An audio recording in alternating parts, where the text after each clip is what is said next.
All right, now to the far south side. The Hotel Florence was once the crown jewel of Chicago's Pullman neighborhood.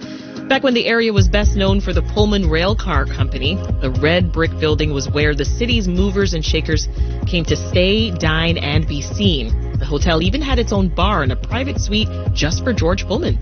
But for more than 2 decades, the Hotel Florence has been shuttered and its grand halls have been silent except for the occasional tour. Now a new restoration plan will finally bring this landmark back to life. So for our series, What's That Building?, we'll get details of what it'll take to reopen those doors. At the table, Dennis Rodkin, In the Loop's architecture expert, and Mike Shymanski, who's a retired architect and the former president of the historic Pullman Foundation. Welcome to In the Loop. Morning. Good to see you both. So before we dive into the current plans, Dennis, I want you to take us back to 1881 Pullman, when Hotel Florence was built. What was the neighborhood like at the time? November 1st, 1881, to be specific. Oh, wow. So right about the time that this announcement is being made in 2025. So George Pullman built what was known as the City of Brick. He builds, as many people know, blocks and blocks of worker housing from high quality down to lower quality for the lower end of the workers. He builds a gigantic works, factory works. That's all north of 111th Street. The housing is south. And essentially right in the middle on 111th Street is this gigantic Queen Anne Hotel. Beautiful red brick building with so many roof peaks, you can't count them, dormers, wood trim, really a phenomenal old building. And it becomes, as you mentioned, the movers and shakers are coming in. Rail cars would come down from the city. It's about 16 miles, and they would be packed with business people, men's clubs who are all going to have an event at the hotel. And there was annually a bike race from downtown, from a hotel at Jackson in Michigan to the Hotel Florence, about 16 miles. Every year for, it looks like about 20 years from what I can find. And at that time, of course, Pullman was not part of the city and a lot of roads weren't paved. So the bicyclists didn't ride the whole way. They had to push their bikes through the mud for part of it. But the end point was the Hotel Florence. But this was really a capital of hospitality for the southern reaches of the city. Interesting. And tell us more about the structure. You mentioned the red brick, but what else would we see? Well, now there's a gigantic porch with green trim, all sorts of carved gingerbread, tall chimneys. It's what in England they call a pile, and they mean that in a positive way. Okay. A gigantic brick building that really sort of towers over you as you approach it. Who was the architect? Solon Beman, who was the architect of the whole town, of all of the buildings that Pullman put up. He also designed buildings downtown and in many other locations, but Pullman was really his claim to fame, because here's this town that essentially springs up out of nowhere and is built whole, all at once. So, Mike, the hotel, fast forward, it earned a spot on the National Register of Historic Places in 1969, and your group, the Historic Pullman Foundation, bought Hotel Florence in 75. So I want to hear more about your group's efforts to essentially save this place from demolition. It's somewhat of a dramatic story in that the Fisher family owned it for probably close to 50 years. And, they ran it as a great place. I mean, business was booming. In fact, during the period that they owned it, they built an annex to it in 1914 to bring the room capacity well over 100. Where the original hotel had 50 rooms in it. But so it had quite a career. Yes. And there were political rallies held there. George Pullman was very active in the Republican Party, and it had organized things out there. But what happened is in the early 1970s, the hotel was sold to this former Vietnam guy who got his father to help finance it, and he wasn't prepared. He had all these fantastic ideas, and as the economy slowed, he didn't have the ability to run the place. And the crisis started to emerge when he started to sell off items of the original hotel. So did it immediately become obvious to your group, we need to step in? It started to occur before the Historic Pullman Foundation was established. And the hotel condition was one of the catalysts that spurred on the establishment of the Historic Pullman Foundation. We needed an organization that had strong external resources, some clout, some money, a strong board that could direct things. And so the foundation was established, and then we were dealing with Market Hall and the Masonic Lodge building, and then all of a sudden the hotel becomes a crisis because of his activities. Yeah. And it came to the point where he scheduled a public auction on a national level. And that was an 11th hour situation where the foundation had to step in and negotiate with this person. And luckily, we had several strong board members, including the president of the Pullman Bank at that time, and Florence Loudon Miller, who was Pullman's granddaughter, and several other strong board members. So we were able to rescue it in the 11th hour. Yeah, and you mentioned the condition briefly. I mean, you told Dennis that it was crumbling. The Tribune reported at the time that the building was crumbling. The Tribune reported... And dingy. Crumbling and dingy. This is 50 years and 2 months ago when Mike Shymanski, who's sitting here with us today, was part of the effort to save the building. At that time, he's quoted in the Tribune saying, this is a critical building in Pullman. And here we are, 50 years later, he's still been involved. Mike, that's dedication. Good things take a long time. Good things. So humble he is. Right? Not usually this long, Mike. Look at the development of Millennium Park. From wanting to move the band shell to a better location. That's been a 50-year effort to finally arrive at Millennium Park. Yeah. Now, eventually, in 1991, Dennis, the state purchased the Hotel Florence. What was its goal? To create tourism, to create a tourism magnet. So the foundation has bought it in the mid-'70s, is operating a brunch that a lot of people remember that was very popular at the time. And in comes Governor Thompson, who had a real push for tourism in Illinois. And there's an article where he talks about the dollars that the state spends on tourism come back quickly and in multiples. And he saw Pullman as a place where you could create sort of a transportation museum, not just about the railroads, but about Chicago's centrality in the nation's transportation, and bring back that hotel. And so he helped get the funding for the state to buy it. And we joked a little bit there, Mike, about just your dedication over the last 50 years. But I mean, this was important. What do you think, or what do you see Hotel Florence's purpose as on Chicago's far south side? Well, I see it as ideally as a lodging facility and a destination restaurant, and it could play. It's now in a position with Pullman being a national historical park, so it has that as another magnet to attract people. Plus, the proximity to the Illinois Central or Metro line, which has always been there. That was the major link between Pullman and downtown and George Pullman's house and other things. But that has the added benefit of whatever is in the hotel in the redevelopment has access to McCormick Place. You could just walk across the street, get on the train, and be directly in McCormick Place. You also have direct access to Hyde Park, the Obama Museum or Center, and all the other facilities along the line. And so it's an ideal link. Plus, there's excellent proximity to the interstate. And so it's sort of ideally located for good access and linkage.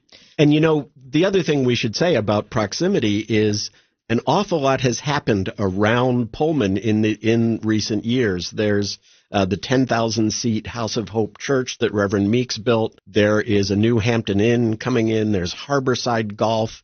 There's a lot of use of Big Marsh.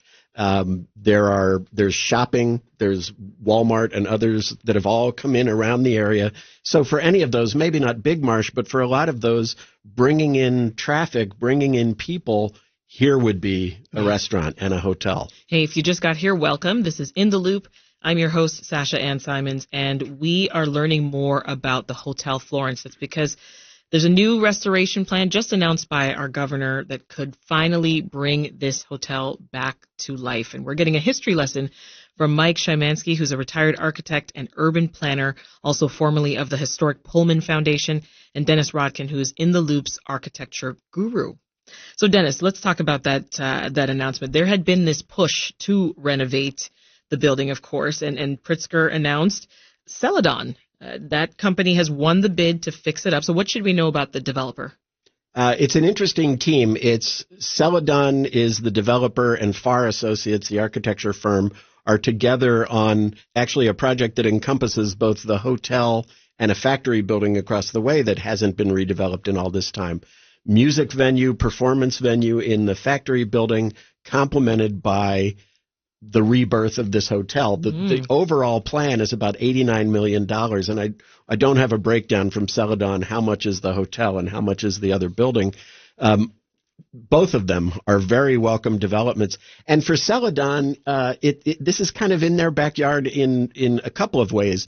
One, Celadon is the company that converted a closed Chicago Public Schools facility in West Pullman into affordable senior housing. So that's right nearby. Oh, so they've done work in the area before. In the area, and they also have done several really interesting, or are doing now, really interesting rehabs of historic buildings. We did a segment on a pair of buildings they're doing at 47th and Ashland, which is becoming affordable housing. That's right. Yeah, they're doing the Harley Clark Mansion on the lakefront in Evanston. They did a really interesting project I covered in Maywood, where a long empty retirement building was brought back and made affordable housing for seniors. So they have really done a lot with historic building fabric that already is there and in need of repair. And this is their next horizon. Any idea, Dennis, because I know you talked to the principal of Celadon. Did he tell you how much of the original design of the Hotel Florence will stay? Are there plans to keep that authenticity? They're trying. They hope to. Yeah, the interior, I guess we don't know the exact condition of the interior, because while it looks good, it's been sitting there for a very long time. So what can be kept, what needs to be replaced, hard to tell. But their goal is, so in those buildings at 47th and Ashland, there was nothing left inside, so you can just build all new. But really the sweetness of this hotel is that it's got this great old feeling to it, this great character, much of it preserved. So the idea is they will keep as much as they possibly can, which includes wood trim, beautiful old glass, and many other historical details. They will be working very closely with the State Historic Preservation Office and the team there. Wonderful. Because the state over the past 25 years has done several very nice restoration elements on the interior. They've added modern restrooms. They've are sensitive to very specific places, especially in the old building. The annex has a lot more flexibility. That was built in 1914 with a lot of small rooms, and I believe they're willing to create modern rooms on the interior. Right. And so, there's a lot that's going to be preserved, and there has been a lot of effort over the years by many parties, including funding from the city, the state, and private organizations. And you! to preserve the building and enhance it. So how does that make you feel now? Tell me your reaction to this news. We finally have a team, Mike, that's going to make that happen. Well, we're very excited. I mean, this has been a goal of the preservation effort of the Historic Pullman Foundation, and I believe also of the city and the state to see this happen, because they've been very cooperative in protecting the building, and now we're at the point of enhancing it and making it viable. And the thing that people love to do is go into buildings You have That's true. walking tours downtown. We have walking tours in Pullman by the Historic Pullman Foundation and the Pullman House Project. But people really want to get into the buildings. Yeah. And one of the things that the Historic Pullman Foundation did in the first 25 years was to keep the doors open to the public. And we were one of the oddball preservation organizations that had its own liquor license because that was a means of getting people into the building, getting businessmen. That was the trick. Bringing life into the building. And we had exhibits on the second floor of the different types of rooms with the original furnishings in them. So I wonder if this new iteration will have that same type of openness and accessibility. Will people get to sort of come in and out as they please? That is the goal that this redevelopment team has. Okay. Of course, you won't be able to get into the hotel rooms that are rented to people, obviously, but you'll be able to go and dine and see some of the history. And one of the things I want to say about what Mike just mentioned is, so for that first 25 years of the past 50, while it's been in nonprofit hands, it was operating. For the past 25 years, it has been closed. You could get in on certain tours, but it's true that the state and the city have kept it up. When you go look at the outside of this building, it is still really wonderful to see. It's beautiful. It's been kept well. You do see the windows are boarded up, and if you go and try to use the doors, they're closed. But it stands there.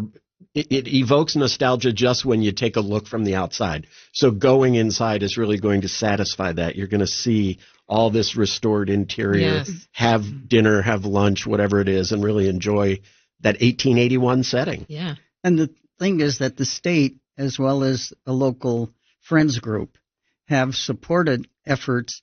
Like they have the same in the parlor, the same company that put the carpeting in when it was built has reproduced the carpeting, and it's in there. They have lighting fixtures that represent that period. And all the little details. All the little details. So 75% of the first floor is very adaptable to restaurant, hotel use, just a wonderful place. Yeah. So this shouldn't take too long then, it sounds like, right? What's the timeline, Dennis? How long before we can expect to walk in? 2027. 2027.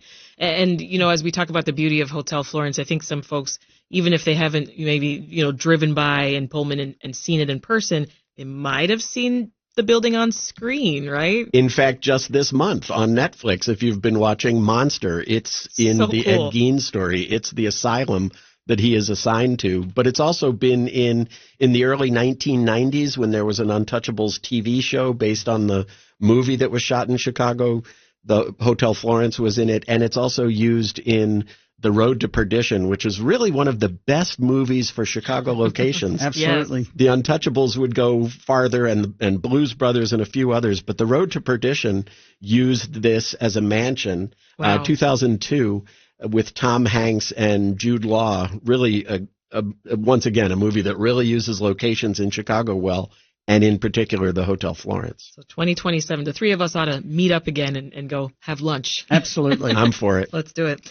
Dennis Rodkin is Crain's Chicago business residential real estate reporter and our architecture expert. And Mike Shymanski is a former president of Historic Pullman Foundation. Thank you both so much.